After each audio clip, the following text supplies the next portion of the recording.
Bismillahirrahmanirrahim. Assalamualaikum warahmatullahi wabarakatuh. Perkenalkan, kami dari kelompok 4 akan mempresentasikan hasil makalah dan PPT kami yang berjudul Pemikiran Filsafat Ikhwan As-Shofah. Sebelumnya perkenalkan, nama saya Nuzulul Hikmi, NIM 3520065 sebagai moderator, dan teman saya Zia Afakilah NIM 3520060 sebagai pemateri ke-1, dan teman selanjutnya Rifda Paula Saputri NIM 3520071 sebagai pemateri kedua, dan yang terakhir Minhatu Duroh NIM 3520048 sebagai pemateri ketiga.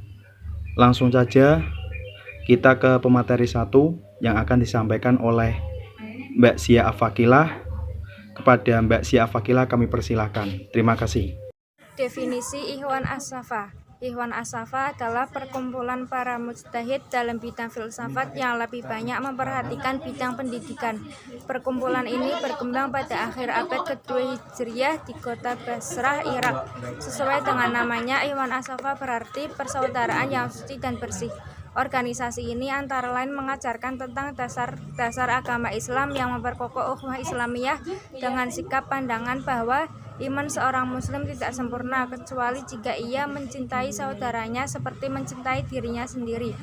Persaudaraan yang dilakukan secara tulus, ikhlas, kesetiakawanan yang suci murni, serta saling menasehati antara sesama anggota organisasi dalam menuju ridho ilahi.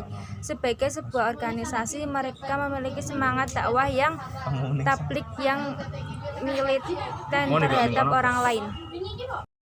Latar belakang munculnya Ikhwan As-Shofah. Masa kemunculan Ikhwan As-Shofah ditandai oleh pemerintahan yang kebijakannya bersifat intoleran terhadap perbedaan agama atau faham. Masa kemunculan Ikhwan As-Shofah ditandai oleh keadaan yang menekan rasionalisme, mengutuk para filosof sebagai penganut bid'ah, perusak akidah agama. Para penguasa seperti Mutawakkil dan Al-Mustafi mendukung fuqaha dan menyerang para rasionalis seperti kaum Mu'tazilah. Ikhwan As-Shofah lebih ingin memumikan syariat Islam yang dianggapnya telah tercemar oleh ajaran-ajaran di luar Islam, dan untuk membangkitkan kembali rasa cinta ilmu pengetahuan dan di kalangan umat Islam. Untuk tujuan itu dibutuhkan filsafat. Maka Ikhwan As-Shofah mempelajari filsafat Yunani, Persia, India, dan lain-lain. Kemudian dipadukan dengan agama. Selanjutnya yaitu pemikiran Ikhwan As-Shofah. Yang pertama ada metafisika atau ilmu bilangan, yaitu lidah yang mempercayakan tentang tauhid, al-tanzih, dan meniadakan sifat dan tasbih, serta dapat menolak sikap orang yang mengingkari keesaan Tuhan. Yang kedua yaitu jiwa, tentang jiwa manusia bersumber dari jiwa universal. Dalam perkembangan jiwa manusia banyak dipengaruhi oleh materi yang mengitarinya. Agar potensi jiwa itu tidak kecewa dalam perkembangannya, maka jiwa dibantu oleh akal. Yang ketiga yaitu moral. Ikhwan As-Shofah bersifat rasionalitas. Untuk itu suatu tindakan harus berlangsung bebas merdeka. Dalam mencapai tingkat moral dimaksud, seseorang itu harus melepaskan diri dari ketergantungan materi, harus memupuk rasa cinta untuk bisa sampai kepada ekstase.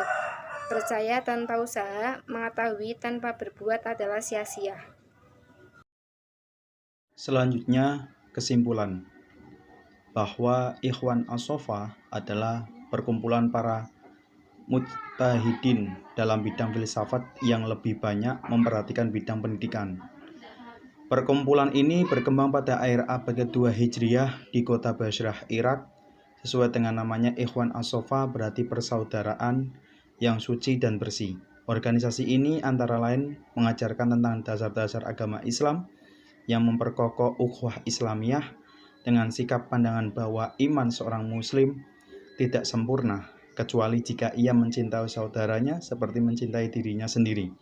Persaudaraan yang dilakukan secara tulus ikhlas, kesetiawanan yang suci murni, serta saling menasihati antara sesama anggota organisasi dalam menuju ridho ilahi. Sebagai sebuah organisasi, mereka memiliki semangat dakwah dan tabligh yang militan terhadap orang lain. Terima kasih, mungkin itu saja presentasi dari kelompok kami. Untuk pertanyaan bisa di learning. Terima kasih. Kurang lebihnya mohon maaf. Wallahu muwaffiq ila aqwamit thoriq. Wassalamualaikum warahmatullahi wabarakatuh.